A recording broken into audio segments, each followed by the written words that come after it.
First of all, we would like that you can introduce to the people.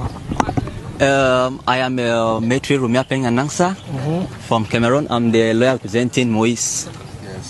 Yes. How do you see this court about Moses case? I think it's a very simple case, and I believe in the justice system of Rwanda that they are going to ensure that justice takes its place in this matter. Sasa mimi nataka nikuulize kwa lugha ya Kiswahili kwa sababu nimesikia kwamba wewe unatoka taifa la Kenya, ndio? No, Cameroon. Cameroon. Yes. Oh. Aha. Cameroon. Yes. Oh. Okay. Where you met Moses? No, that's not important for now. Yeah, I think as a lawyer you can always have a call to represent any interests of any citizen of Rwanda. Yes, so I must not be a friend of Moses. I am a lawyer, I represent the entire Rwanda.